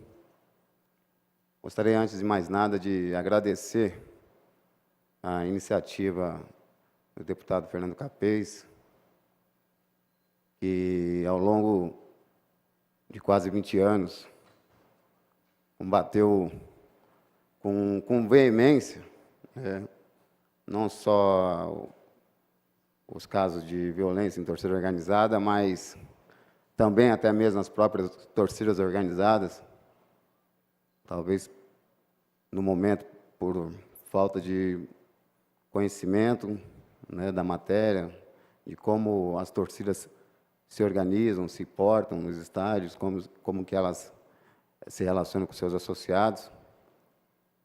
Porém, nesses 20 anos, a gente pôde também desenvolver um diálogo com, hoje, o deputado Fernando Capês, e demonstrar a ele e ao Ministério Público que torcida organizada, ela não é sinônimo de violência, ela não é sinônimo de vandalismo e de criminalidade. Eu fiz questão de vir a essa audiência pública pelo simples fato de ter 12 amigos que se encontram numa situação totalmente deplorável em outro país, e como mesmo os juízes que estão aqui presentes, detentores do conhecimento das leis brasileiras e alguns até de leis internacionais, foram presos arbitrariamente, e, paralelo a isso, a situação que eles se encontram, uma situação totalmente de vulnerabilidade, em que se encontram enclausurados em um espaço 4x4, detendo nesse mesmo espaço um banheiro sanitário, 2 torcedores no qual um se encontra e tem problema de saúde em relação à depressão, outro se encontra com o braço quebrado, infeccionado, com risco de perder esse membro, e sobre risco também de perder as suas vidas em relação aos outros presidiários que se encontram naquele presídio. O que me chama a atenção é que são 12 cidadãos brasileiros pertencentes a uma torcida organizada. No dia do fato, no ocorrido, as torcidas organizadas, que ao longo do tempo foram criminalizadas de forma arbitrária pelos órgãos de imprensa, muitas das vezes pelo próprio Ministério Público, hoje se vê na berlinda em que as autoridades brasileiras não se compadecem da situação desses cidadãos. E aí eu poderia citar para vocês, que eu também não quero me alongar muito, 2 episódios que ocorreram no nosso país, em que as autoridades brasileiras se colocaram prontamente para resolver a questão. Um dos episódios foi dos 2 pilotos do jato Legacy, que vitimou uma série de brasileiros e que não cumpriram sequer um dia de pena no território nacional. O outro fato foi um grande narcotraficante preso em condomínio fechado aqui em São Paulo, que também não cumpriu um dia sequer da sua pena no território nacional. Então, meus caros, o que eu coloco para vocês é o que vem sendo construído em relação às torcidas organizadas aqui em São Paulo, em relação às torcidas organizadas no nosso país. Um processo sem precedente de criminalização forçada desses cidadãos que têm uma única paixão, que é a paixão pelos seus clubes. Não me espanta a inércia do governo brasileiro. Não me espanta a inércia e também a falta de comunicação dos órgãos jurídicos do nosso país. Essa fita que o nobre deputado Fernando Capês mencionou que estava para ser enviada para o governo boliviano, já se encontra em mãos da promotora que apura o caso lá na Bolívia. As provas cabais que mencionam que esses 12 brasileiros são inocentes do fato ocorrido, e diga-se de passagem, involuntário, um ato involuntário desse jovem, também já se encontra no território da Bolívia. Porque as torcidas organizadas, em suma os Gaviões da Fiel, o Pavilhão 9, a Camisa 12 e a Estopim, elas têm se mobilizado constantemente e agido por si só para ver o quanto antes esses 12 pais de famílias aqui no nosso país. Porque são 12 pessoas sofrendo lá e 12 famílias sofrendo aqui. E diferente que a imprensa apregoou logo após o ocorrido, logo após o fato, em que deu uma conotação de que a torcida do Corinthians viajou praticamente 5.000 quilômetros para cometer um ato infame em relação a uma vida, reverberou na prisão e perpetuação desses 12 corintianos lá na Bolívia. Fato é, a imprensa brasileira, e também não sei por qual motivo, não apurou o fato.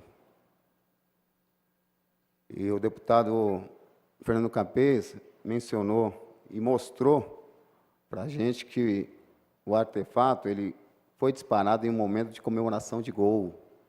Ou seja, de fato, não houve a intenção. Então, meus caros, para terminar, o que fica é por que as autoridades brasileiras se encontram nessa inércia a esses cidadãos. Quero eu pensar que não seja pelo fato simplesmente deles participarem das torcidas organizadas. Porque uma coisa é fato. Nós, os Gaviões da Fiel, combatemos a violência dentro da nossa instituição. Nós zelamos pela ética, nós zelamos, e o deputado Fernando Capês sabe muito bem disso, pela nossa palavra, e nós zelamos mais ainda pelo Esporte Clube Corinthians. Eu saio daqui com a esperança que nas próximas semanas eu possa ver meus 12 amigos desembarcando lá no aeroporto de Guarulhos e essas famílias possam sanar a saudade que nós estamos sentindo da ausência dos nossos companheiros. Da ausência dos nossos companheiros. Meu muito obrigado.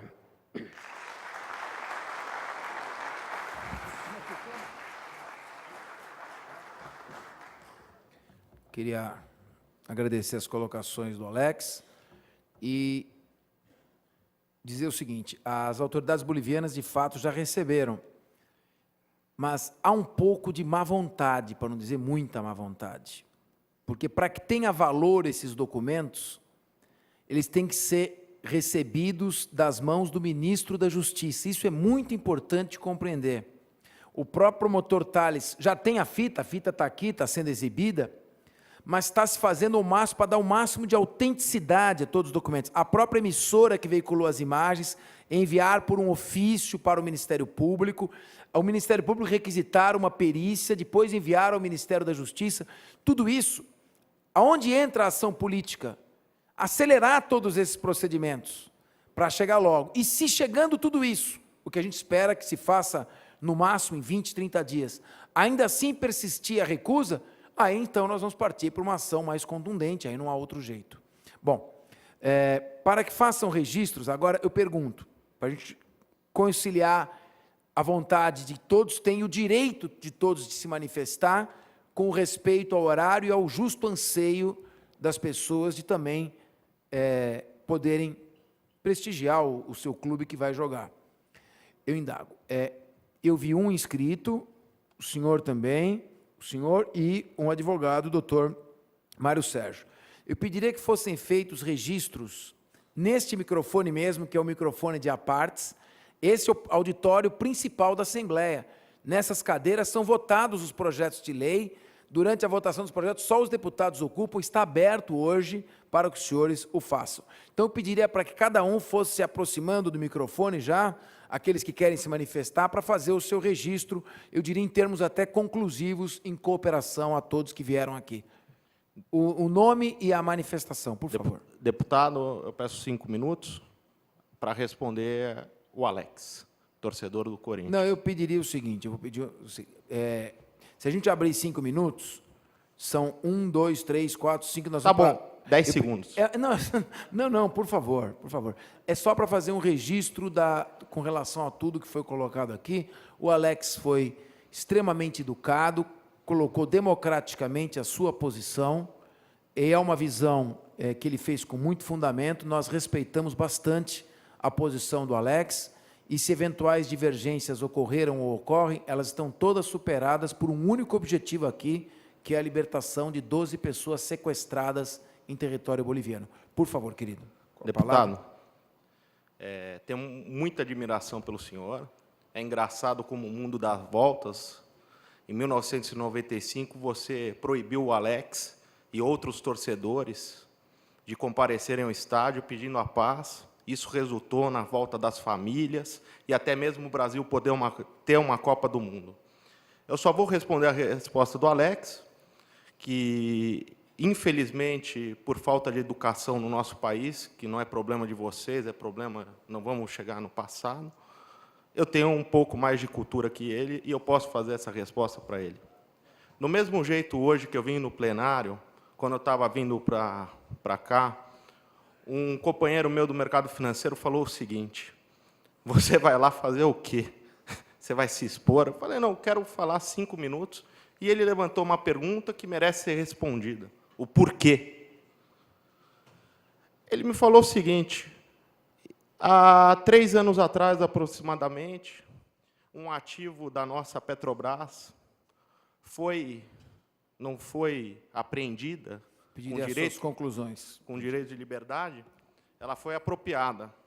Se o ativo da Petrobras foi apropriado, como em terras bolivianas nós vamos conseguir resgatar os 12 torcedores que estão lá, que hoje representa somente a justiça para o povo boliviano, eles ficarem lá, porque todo mundo sabe. Então, eu respondo a sua pergunta. Muito bem. Na verdade, ele complementa a sua colocação, Alex, quando diz que a arbitrariedade existe mesmo em território boliviano, tanto que eles invadiram a sede da Petrobras. Vocês são capazes de invadir a sede da Petrobras? Imagine se não vão manter 12 presos arbitrariamente colocados. Mas eu quero aqui dizer que o microfone sempre estará aberto. Você foi muito feliz, muito cordato, muito correto nas suas colocações.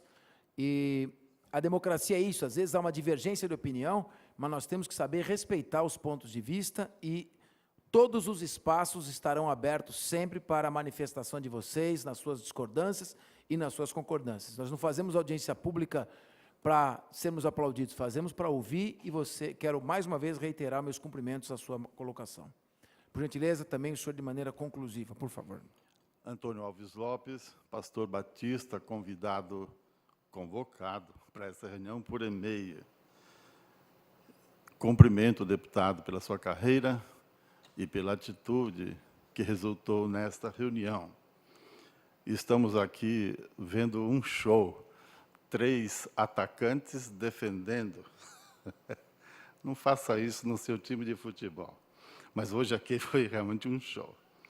O que realmente matou Kevin Espada? Ele não teria sido assassinado após sair do estádio para causar toda essa celeuma? A possibilidade de uma exumação e uma organização internacional fizesse um laudo? Esse artefato tem realmente poder para matar? Quais as gestões do governo brasileiro neste caso? Obrigado. Parabéns, colocação, muito bem. Com a palavra, o microfone continua aberto. Parabéns a todos pelo poder de síntese. Boa noite a todos e a todas. Nobre companheiro Fernando Capetes. Para mim é a segunda vez que eu participo de uma audiência pública se tratando de mandato de Vossa Excelência. Eu sou presidente da Frente Popular de Favelas da cidade de Carapicuíba, região. Sou conselheiro municipal de habitação e recebe também o meu carinho da minha comunidade de Carapicuíba, entendeu? Lá dentro. E dizer uma coisa, deputado. Nós, enquanto as autoridades se preparam para os 12 companheiros para a luta, eu peço a Vossa Excelência essas coisas, que faça o convite também aos movimentos sociais dos trabalhadores sem teto da região, para que possamos ir às ruas, entendeu? Descer a Avenida Paulista, onde que fica a embaixada, para que nós, movimentos sociais, possamos ajudar. Porque hoje pode acontecer hoje aconteceu com o Corinthians, amanhã vai ser com São Paulo, vai ser com importa o time que for. Então é importante os movimentos sociais estarem unidos lá dentro. Não importa o time, importante é o cidadão brasileiro que está lá no estado da Bolívia. Então, nobre deputado, recebe então nossos cumprimentos lá dentro, entendeu?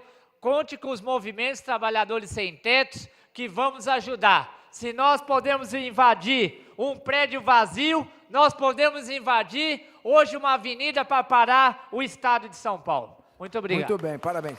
Deputado Marcolino, deputado Luiz Cláudio Marcolino, colheu um abaixo-assinado grande, poderemos fazer isso pela frente parlamentar, colher um enorme abaixo-assinado, seja pela internet ou diretamente. Muito obrigado pela sua colocação. Microfone aberto. Deputado Fernando Capês. Mais próximo do microfone, por gentileza. Ajude-a, por favor.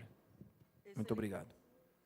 Fernando Capês, ao doutor promotor, doutor Luiz Flávio, ao meu amigo vereador Goulart, a todos os deputados e cumprimento também ao presidente, meu amigo presidente da Assembleia Legislativa, o deputado Samuel Moreira. Muito bem. Meu nome é Wanda La Selva, eu sou advogada. Talvez o meu colega antecessor não conheça, mas o Alex, ele é um historiador e ele é assessor do deputado Marcolino, que é do PT. Por isso, ele fala com muita propriedade. Deputado Fernando Capês, lamentamos a morte do garoto Kevin, mas lamentamos também que 12 jovens, como o senhor relatou tudo, encontram-se nesse cárcere privado, em situação primitiva. Não é possível uma troca política com a vida desses jovens. Eu peço, por intermédio do senhor, a todos os parlamentares, em nome da torcida Gaviões da Fiel, em memória do meu irmão Flávio La Selva, que foi um dos fundadores, primeiro presidente e um humanista, a liberdade já desses 12 jovens. Muito obrigada. Muito bem. Muito obrigado. Uma honra ouvir a doutora Wanda La Selva. Boa noite, professor. Boa noite, professor Luiz Flávio Gomes. Boa noite, ilustre promotor. Meu nome é Patrícia, eu sou advogada. Eu não sou corintiana, eu sou brasileira. Eu sou filha de bolivianos, minha família inteira é boliviana. Eu não tinha conhecimento da situação em que os corintianos estavam lá em Oruro. Eu estive recentemente em Oruro a passeio, passei por uma situação assim muito embaraçosa, assim, muito apertada, digamos assim. Eu a turismo com um amigo meu, porque eu não estava preparada para a comida de lá, para o frio de lá. Enfim, passei por um aperto que eu não tinha necessidade de passar, exatamente por não saber das condições das condições da cidade.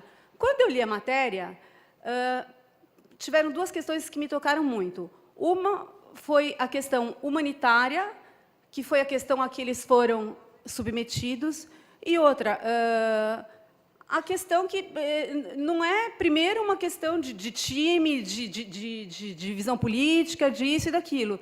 É realmente uma questão humanitária, não é Não é porque um é São Paulino, outro é palmeirense, o outro é São Paulino, é corintiano, é o que for, entendeu? Eu acho que é uma questão muito maior que tudo isso, tá? Então, eu tentei, quando eu fiquei sabendo de tudo isso, quando eu tomei conhecimento de tudo isso, eu tentei entrar em contato com a família de algumas vítimas, até porque eu sou muito amiga da ex-cônsul aqui de São Paulo, que ela saiu agora no final do ano aqui, de São Paulo, voltou, ela está lá em La Paz. Tentei entrar em contato com a família de algumas das pessoas, não consegui, ou não tive resposta, talvez até por eles já terem estado assistido. Aí, estou em contato com o Dr. Feldman, lá em Brasília, e aí me coloquei à disposição para tentar ajudar de alguma forma. Até eu estou vindo do interior, estou há 3 dias no interior, mas eu tenho alguns códigos, Código Penal, Processo Penal, Código do Ninho, que eu queria trazer para o promotor, é que eu não tive a oportunidade, porque eu não vim da minha casa agora, eu vim do interior, né, estou há dias fora, mas eu queria trazer, amanhã eu posso levar, ou depois eu posso levar lá no fórum para o doutor, né, que eu não tive a oportunidade mesmo. Pedir ao nosso pessoal para que faça um contato com a doutora. Então, eu queria só me colocar à disposição e falar que eu nem gosto de futebol, meu negócio é automobilismo, eu vi que está o Carlos Cunha aqui também, que é do automobilismo. O Carlos Cunha está aqui, grande automobilista. Eu pediria, gentilmente, uma salva de palmas a esse grande... Perdão, eu já não enxergo tão bem quanto antes, desculpe. Então, é só para dizer isso, que eu nem gosto de futebol, mas acho que a questão não é nem por esporte, nem por nada. Muito obrigado também. Nós estamos a 20 minutos das 10 horas. Eu indago ainda se mais alguém gostaria de falar, de participar. Por favor, o microfone está aberto.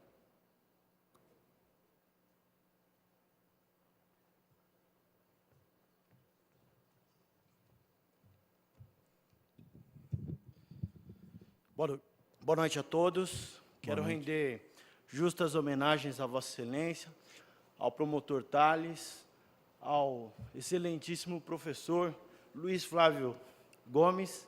Chamo de professor porque eu acho essa profissão mais honrosa que todas as outras. Quero falar um segundo a respeito do meu amigo Alex, por essa infeliz colocação. Está aí o preconceito, doutor. Basta estar com uma camisa de torcida organizada para ser ofendido, para ser chamado de uma pessoa menos culta. Então, que hoje sirva de exemplo para todos.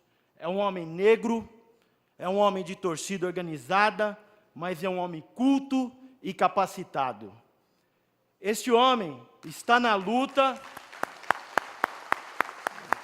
Todos os seus dias, liga para mim, me consulta sobre a questão do Reginaldo Coelho, que é um companheiro que está preso lá na Bolívia. Então, gostaria de registrar essa fala e meus cumprimentos, viu, Alex? Que você é muito maior que tudo isso. Muito obrigado.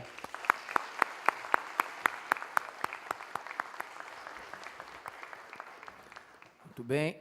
Nós vamos todos caminhar de mãos dadas e o Alex saiba que tem o nosso respeito e a nossa admiração também. Inclusive, enquanto você falava, eu até comentava aqui com o promotor Tales, às vezes é impossível estarem todos pensando da mesma maneira, mas você realmente é um ponto muito positivo dentro da torcida organizada.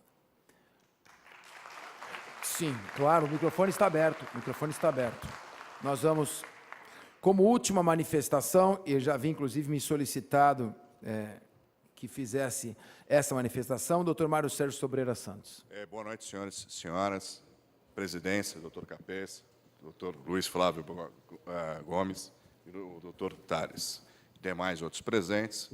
E desculpem, eu admiro o futebol como brasileiro, não pertenço a time nenhuma classificação, embora tenha até amigos na direção do clube do Corinthians. Senhores, permitam. A história do direito não permite avançar a questão de afrontas, violações. O direito humano deve prevalecer independentemente, ele é apátrido, ou seja, ele ultrapassa as barreiras de qualquer nação, de qualquer Estado soberano de direito, para que possam os homens viverem de forma pacífica e de forma humana, respeitando um ao outro. Portanto, a indagação seria: será que, se o fato houvesse ocorrido no Brasil, o Brasil assim teria se reportado? O nosso corintiano, o senhor Alex, assim bem o expôs, não em casos já pretéritos. Portanto, será que não seria uma questão de mais clamor no Brasil, pelo excelente trabalho na Assembleia Legislativa do Estado de São Paulo, a ALESP, e fazerem isso também em outras assembleias, e mais mobilização no Congresso Nacional? Porque não se trata de questões de clubes, não se trata de questões de torcidas, senhores. Se trata de respeito ao direito humano que prevalece de forma universal. Portanto, acredito que devemos, sim, andar de mãos dadas todos, porque não é só o brasileiro que está sendo violado. Nós não podemos pensar desse modo. O direito americano, o direito universal da própria ONU, me desculpa, como quase membro honorífico, e que tenho meu passagem pelo Dr. Newton Barbosa, que assim muitos devem conhecer, já em tratos, eu diria o seguinte: os direitos humanos são importantíssimos para que todos possam viver e as nações de forma unidas, e não pensar de forma violenta. Portanto, senhores, vamos trabalhar com e-mails, vamos trabalhar de forma unificada, vamos trabalhar para que o clamor, de forma nacional, possa mobilizar a sensibilidade na Bolívia, porque alguma coisa estranha ocorre nesse fato. Depois, apurações e investigações e o devido processo legal é para posteriori, não agora. Muito bem. É somente isso. Obrigado pela atenção. Parabéns. Esgotado o objeto desta audiência pública e extraídas como metas apoiar o trabalho do promotor Thales César para que ele obtenha logo a fita da Rede Globo de televisão e consiga, num prazo célere, a perícia da Polícia Científica de São Paulo. Apoiar o envio ao Ministério da Justiça e apoiar o ministro da Justiça para enviar rapidamente às autoridades bolivianas esse material. E lá na Bolívia, os deputados que lá estiverem contactarem o advogado indicado pela embaixada que tem contato com a família do Kevin Espada para que se resolva também a questão da indenização. Vamos todos caminhar juntos. Como disse o professor Luiz Flávio Gomes, não é uma questão de opinião, é uma questão de justiça. Fazer valer, mais uma vez, a justiça. Boa noite e, pastor, que Deus abençoe a todos nós.